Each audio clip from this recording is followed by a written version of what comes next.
दोस्तों नमस्कार। स्वागत करता हूं आपका एन के क्लासेस पर। आज हम यूपीएसआई के हिंदी सीरीज का पहला पार्ट लेके आए हैं जो है समास। आइए हम देखते हैं समास क्या है और इसको हम कैसे पहचानते हैं। समास दो या दो से अधिक शब्दों के मेल को हम समास कहते हैं। दो या दो से अधिक शब्दों के मेल को हम समास कहते हैं। दो पदों को संक्षिप्त रूप में लिखना भी समास है, लेकिन उसका अर्थ समान निकले। दो पदों को संक्षिप्त रूप में लिखना समास कहलाता है, लेकिन उसका अर्थ समान निकलना चाहिए। जैसे राजा का कुमार, इसको हम लिखेंगे तो राजकुमार, इसका अर्थ सेम निकल रहा है राजकुमार। तो संक्षिप्त रूप में लिखना भी समास कहलाता है। इसमें हम देखते हैं पूर्व पद क्या होता है और उत्तर पद क्या होता है। पूर्व पद को हम पहला पद कहते हैं और उत्तर पद को हम दूसरा पद कहते हैं। आइए हम देखते हैं समास के कितने भेद होते हैं। तो समास के 6 भेद होते हैं। सबसे पहले अव्ययीभाव समास।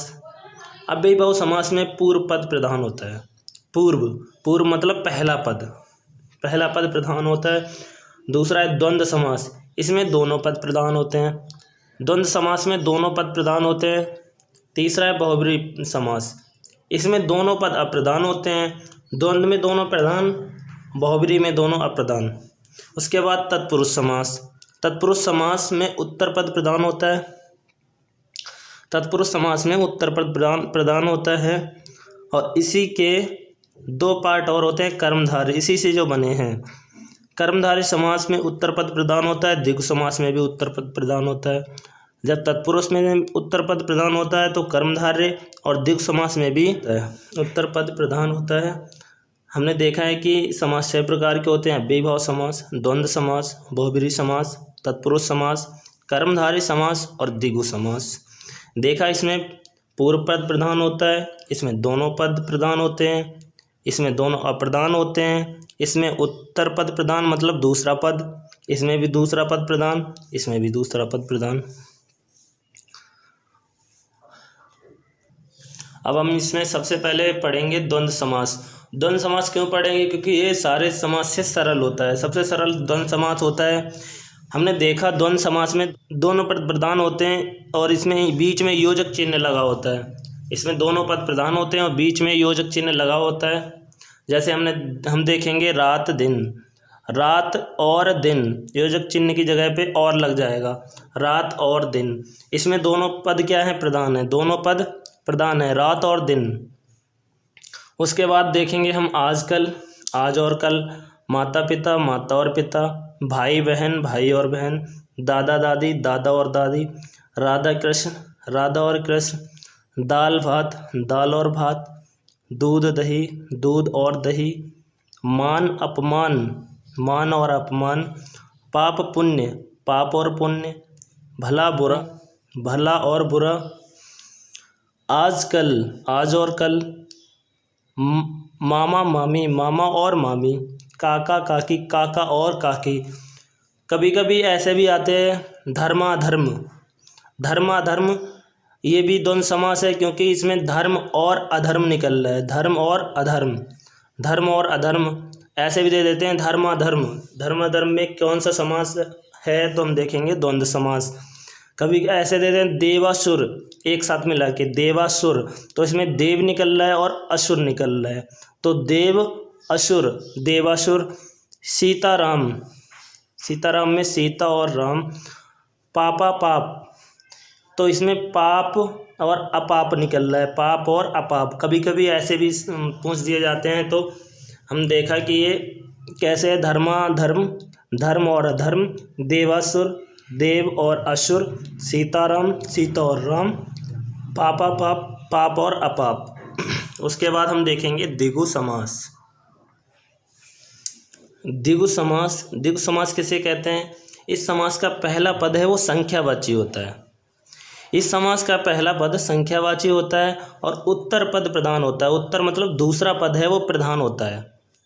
इस समास का पहला पद संख्यावाची होता है और उत्तर मतलब दूसरा पद प्रधान होता है। तो हम इसमें देखेंगे हम नवरत्न, नवरत्न इसको हम लिखेंगे 9 रत्नों का समूह। 9 रत्नों का समूह, रत्नों का समूह। इसमें पहला पद संख्या आ रही है पहले पद में। इसके बाद हम देखेंगे तिरंगा।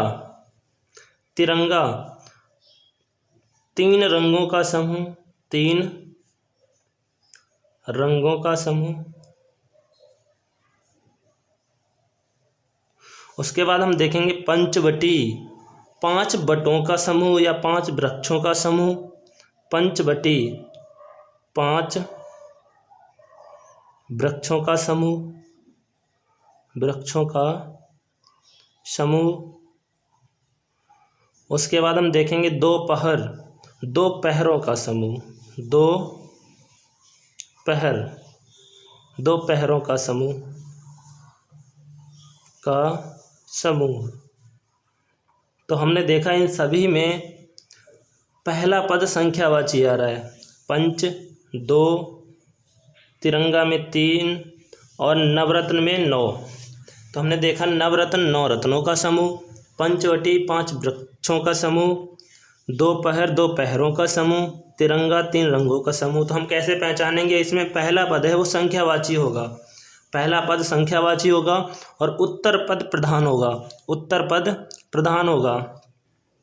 इसमें और हम उदाहरण देख लेते हैं, जैसे नवग्रह 9 ग्रहों का समूह, चौराहा 4 राहों का समूह, पंचनद 5 नदियों का समूह, पंचमढ़ी 5 मड़ियों का समूह, दुपट्टा 2 पट्टों का समूह, नवरात्रि 9 रात्रि का समूह, त्रिकाल 3 कालों का समूह, त्रिवेणी 3 बेड़ियों का समूह, चौमासा 4 मासों का समूह, अष्टाध्यायी 8 अध्यायों का समूह, तिरंगा 3 रंगों का समूह, तिराहा 3 राहों का समूह, त्रिफला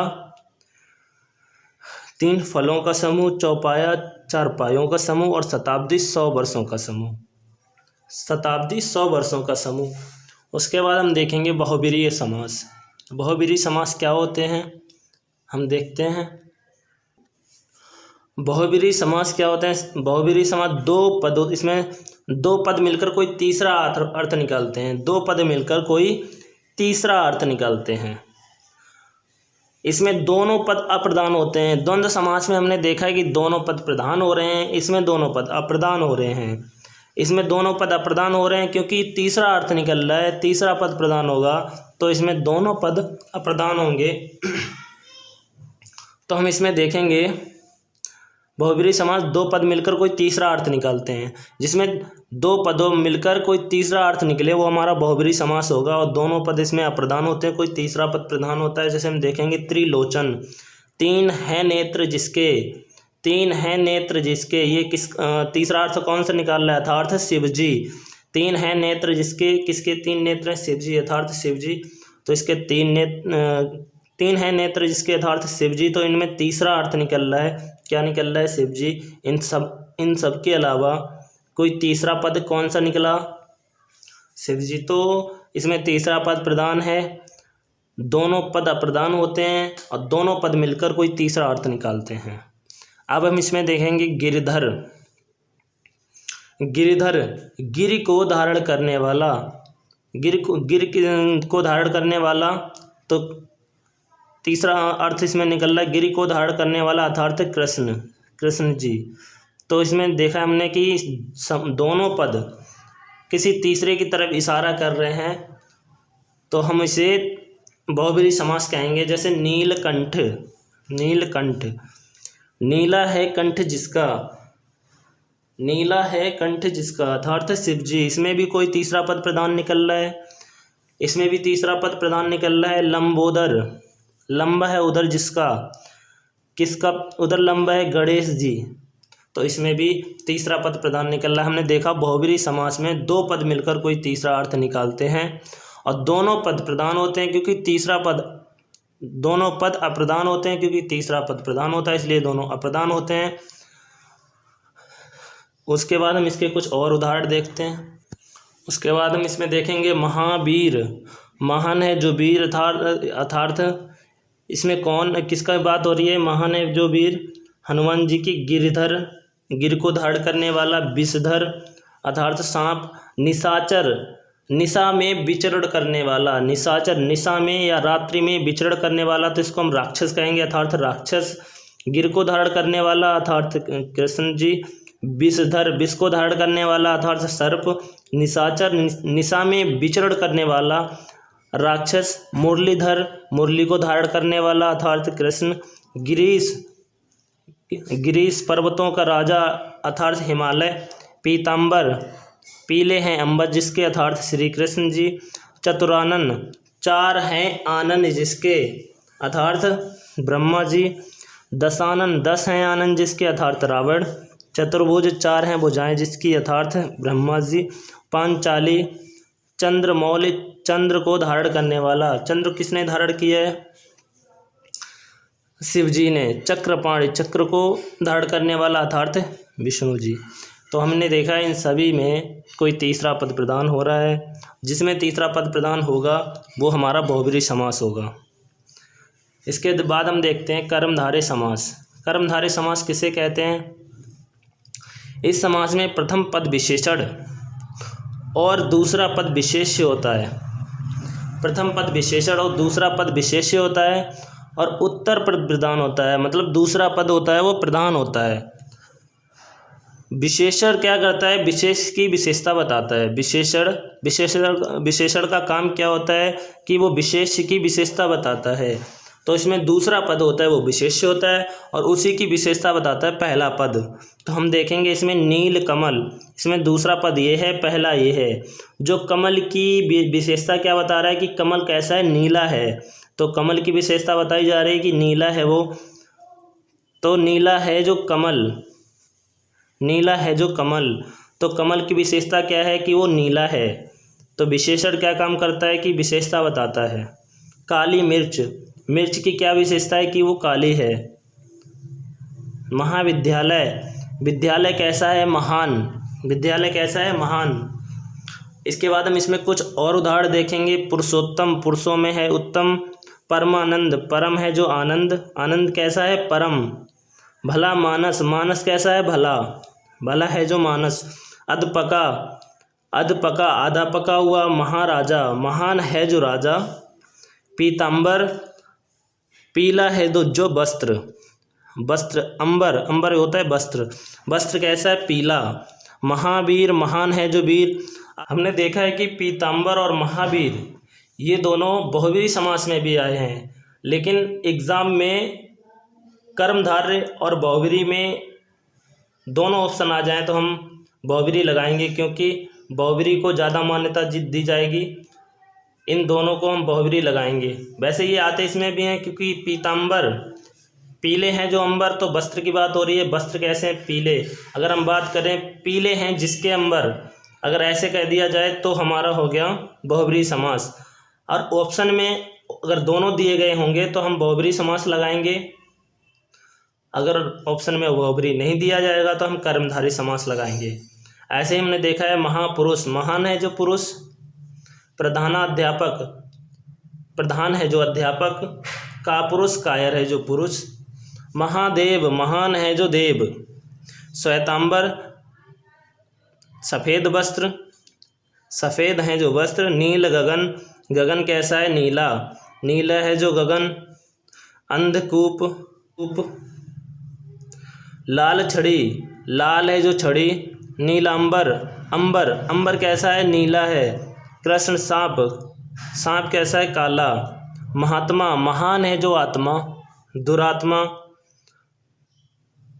दुरात्मा बुरी है जो आत्मा। पर्ण कुटी, कुटी कैसी है? पर्ण की, पत्तों की। प्रधानमंत्री, प्रधान है जो मंत्री। मृगलोचन, जिसके नेत्र कैसे हैं? मृग के समान। लोचन, मृग लोचन, मृग जैसे हैं लोचन, ये आँखें। कनकलता, कनकलता, लता कैसी है? कनक के जैसी। नरसिंह, नर कैसा है? सिंह रूपी, नर कैसा है? सिंह रूपी। तो नर की विशेषता क्या बताई जा रही है कि वो सिंह जैसा है। उसके बाद हम देखेंगे अव्ययीभाव समास। इसमें पूर्व पद अव्यय होता है, पूर्व पद अव्यय होता है। पूर्व पद प्रधान होता है, मतलब पहला पद है वो प्रधान होता है, और इसमें उपसर्ग जुड़ा होता है, उपसर्ग जुड़ा होता है। तो देखते हैं, आइए कैसे। आ जन्म, ये आ है, उपसर्ग जुड़ा है, और यही पद प्रधान होता है। कैसे प्रधान होता है? जैसे अगर जन्म की बात हो तो केवल जन्म, और आजन्म तो पूरे जीवन की बात हो रही। आजन्म, जन्म से लेकर प्रतिदिन, प्रतिदिन, तो हम इसको कहेंगे दिन दिन। यथाशक्ति, शक्ति के अनुसार। हमने देखा इसमें उपसर्ग, सभी में उपसर्ग जुड़ा है। प्रति, यथा, आजन्म, आमरण, आजीवन, बाकायदा, अनुरूप, यथाकर्म, आगमन, इसमें सभी में क्या जुड़ा हुआ है? उपसर्ग जुड़ा हुआ है। तो हम इसको देखते हैं कि आजन्म, जन्म से लेकर, प्रतिदिन, दिन दिन, यथाशक्ति, शक्ति के अनुसार। एक बार इसमें फिर देखते हैं, इसमें पूर्व पद अव्यय होता है और पूर्व पद प्रधान भी होता है। पूर्व पद मतलब पहला पद प्रधान होता है और उपसर्ग जुड़ा होता है, इसको हम कहेंगे अव्ययीभाव समास। इसके हम कुछ और उदाहरण देखते हैं, जैसे आमरण, यथाकर्म, यथाकर्म, कर्म के अनुसार, अनजाने, बिना जाने, प्रत्येक घर, घर घर, इसको हम लिख सकते हैं घर घर, इसको हम लिख सकते हैं घर घर। बेखटके, बिना खटके, निसंदेह, बिना संदेह के, इन सभी में उपसर्ग जुड़ा हुआ है। यथा रुचि, रुचि के अनुसार, यथा रुचि, रुचि के अनुसार। प्रतिवर्ष, प्रतिवर्ष को हम लिख सकते हैं हर वर्ष। प्रतिपल, इसको हम लिख सकते हैं पल पल। आजीवन, पूरा जीवन। आगमन, निडर, हर घड़ी। हाथों हाथ, हाथ और हाथ में इसमें ऐसे हाथों हाथ, कानों कान, रातों रात, दिनों दिन, ये सारे शब्द किस में आएंगे? अव्ययीभाव समास में। हाथों हाथ, कानों कान, दिनों दिन, रातों रात, कानों कान, ये सारे शब्द आएंगे अव्ययीभाव समास में। कानों कान, कान ही कान में। सहसा, सहसा एकदम से, सहसा एकदम से, इसमें भी उपसर्ग जुड़ा है। अकारण, बिना कारण के। बेरहम, बिना रहम के। वकायदा, बेकाम, अनुकूल, धीरे धीरे, आगंतुक, पेट भर, भरपेट, भरपूर, रात भर, दिन भर, अनुरूप, अनुगमन, प्रतिमाह, गांव गांव, निर्विवाद, बिना विवाद के, निर्विवाद, बिना विवाद के। ऐसे हमने देखा है इन सभी में उपसर्ग जुड़ा होता है और पहला पद प्रधान भी होता है। उसके बाद हम देखेंगे, इसके बाद हम देखेंगे तत्पुरुष समास।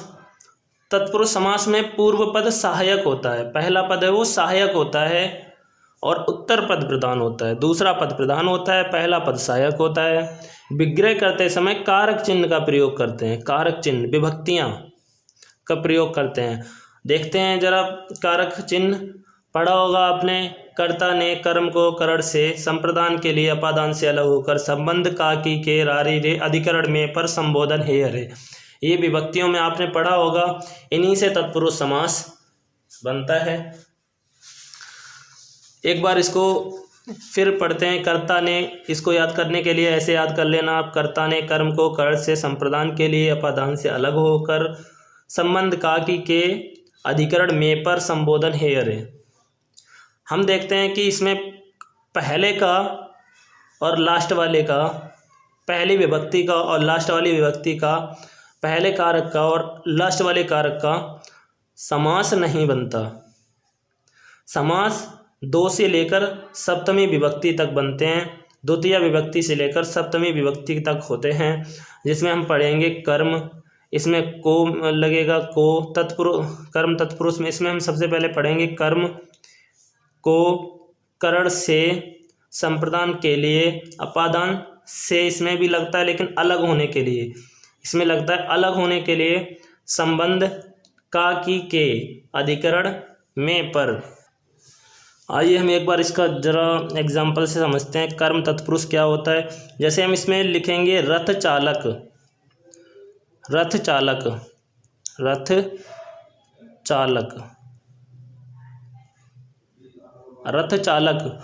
तो इसको हम विग्रह करेंगे तो क्या हो जाएगा, रथ को चलाने वाला, रथ को चलाने वाला। इसमें कोई और लगा ही नहीं सकते, रथ से चलाने वाला नहीं हो सकता, रथ के लिए चलाने वाला ये भी नहीं, इसमें और कोई लग ही नहीं सकता। हम देखें रथ चालक, रथ चालक, इसमें कर्म के लिए क्या आता है, को आता है।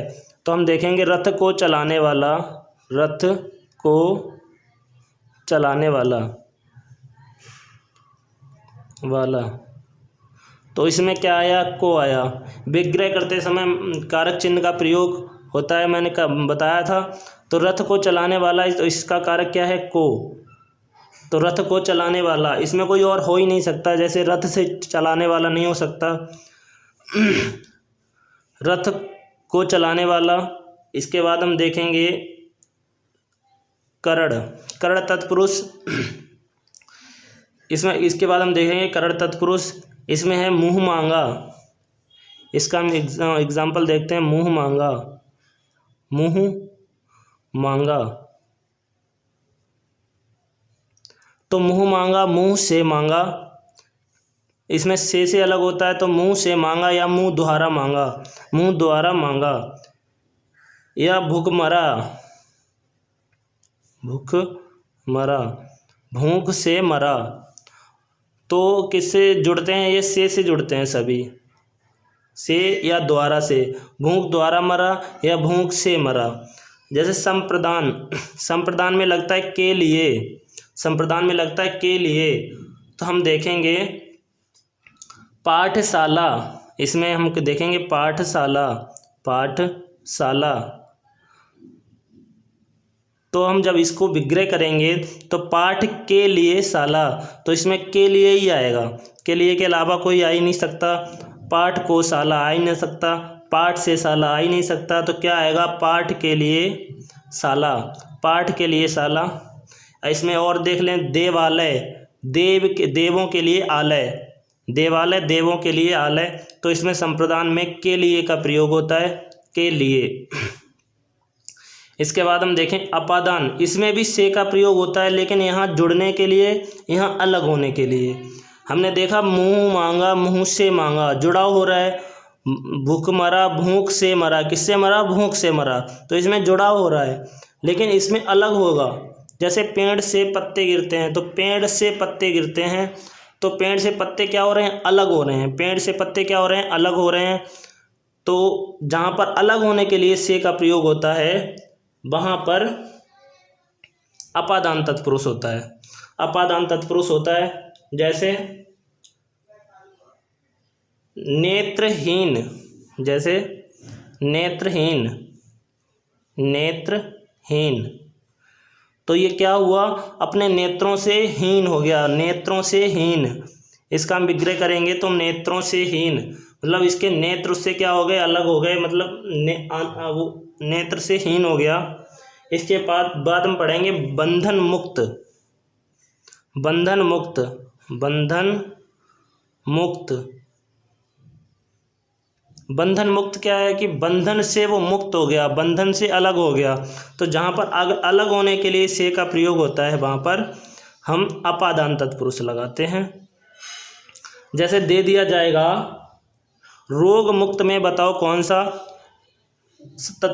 सा तत्पुरुष समास है या कौन सा समास है। तो रोग से मुक्त, मतलब रोग से वो अलग हो गया। तो रोग से अलग होने के लिए अपादान तत्पुरुष होगा, रोग से अलग होने के लिए अपादान तत्पुरुष होगा, क्योंकि जहाँ पर अलग होने के लिए से का प्रयोग होता है, वहाँ पर अपादान तत्पुरुष होता है। उसके बाद हम देखेंगे संबंध तत्पुरुष। संबंध तत्पुरुष क्या होता है, जिसमें का की के से जुड़ाव होता है, संबंध तत्पुरुष कहते हैं। जैसे राजकुमार, जैसे राजकुमार, तो जुड़ा हो रहा है कि राजकुमार, राजकुमार। तो हम देखेंगे इसमें राजा का कुमार जुड़ा हो रहा है, किससे, राजा से हो रहा है। इसमें संबंध बताया जा रहा है कि हाँ जो कुमार है वो किसका है, वो राजा का है। राजकुमारी, राजा की कुमारी। राजकन्या, राजा की कन्या। इस तरीके से इसमें संबंध बताया जाता है का की के से। राजकुमार, राजा का कुमार, राजकुमारी, राजा की कुमारी। इसके बाद होता है अधिकरण। अधिकरण में पर, अधिकरण होता है में पर। इसमें विग्रह करते समय में और पर का प्रयोग होना चाहिए। जैसे जलमग्न, जलमग्न,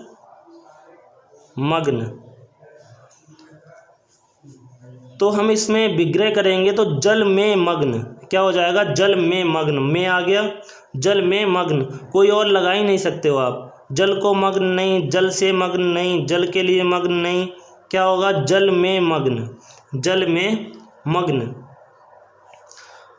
जल में मग्न।